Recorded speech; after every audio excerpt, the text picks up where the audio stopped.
One of the biggest challenges for business startups or entrepreneurs is finding the right investment options or the right funding partners for their business. And if it's not done well, it can be very frustrating and can often kill the vision. It is important as a first step to understand the stage at which the business is.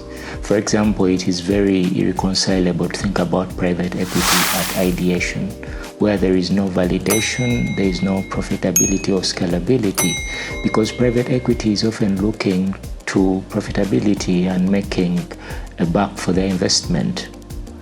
It's important to know that because that will help to provide an outlook, a critical look at what the competition is, the differentiation and the competency and the time required at every stage. It is also important to think about the team that is carrying the idea, because when you think about it, no one is really willing to invest in an idea when they do not believe in the team. So, at what stage is the business at? Is it still just an idea, or if it has moved on, have you been able to confirm that there is demand for it in the market? And that is by studying the market, understanding the unique selling points of the product that you are designing, and seeing how it brings value to you and to the consumers. And once there's been confirmation, then you go on and create the product. And once the product has been created, then you bring it back to the market for validation. Validation is by the market consuming the product. Once validation happens, is it repeatable? Can it be made for multiple users? And once that is done, is it scalable? Is it cost effective? And is production attainable? And once that is done, then we start to think about profitability. And after profitability, we can say that the trajectory of the product becomes predictable. And at that point, we can really have as many options for funding as possible. But before then, the options we have at every stage are limited. There are equity and non-equity options. However, non-equity options, or at least the traditional non-equity options, are, to be honest, often a no-go for startups because of their very conservative nature and risk averseness. And unless you are a net worth individual with something to provide as security, then you might get a little bit of apprehension from seeking funding from non-equity options such as bank loans and credit options in that arena.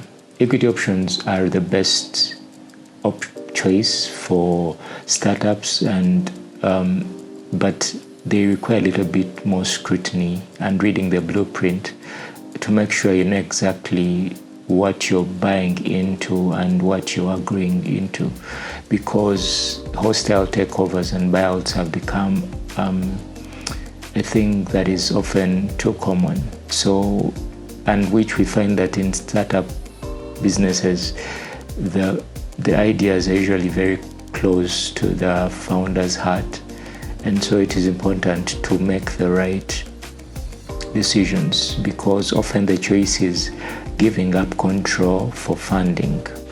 From ideation to about validation, it is convenient and often suitable to work with seeding, to work with crowdfunding, or even angel investors.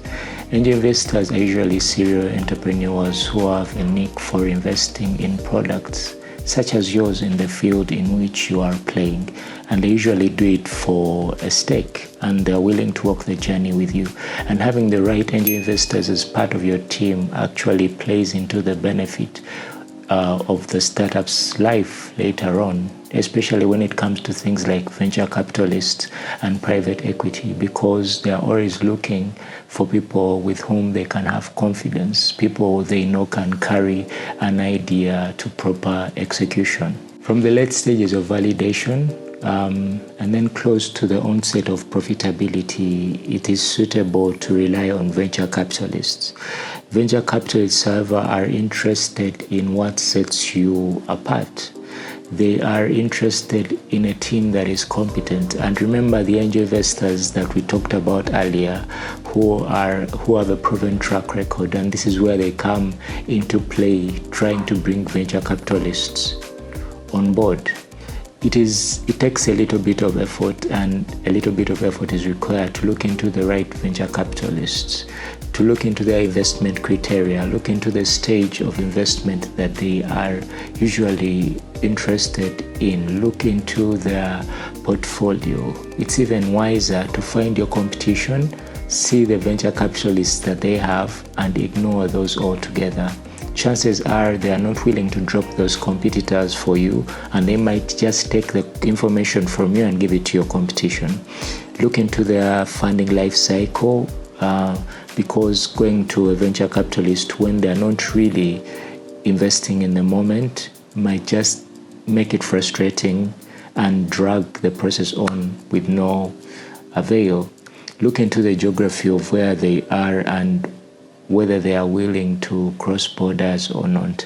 Venture capitalists are also not usually after buying out investors or founders, but they are looking usually for a minor stake and looking to have the money work and bring the product to scale. Venture capitalists are always looking for, always critical of what it might cost them, and to be honest, every investor is. So it's important to have goals and milestones while communicating to venture capitalists. It could be for operational reasons, to maybe increase the team, to increase the competency, or maybe it is to grow the customer base, or maybe to work towards profitability, or to increase cash flow until it is positive, or to finance and fund until the next big financial round. In the next video, let's talk about what makes a venture capitalist the perfect fit for you.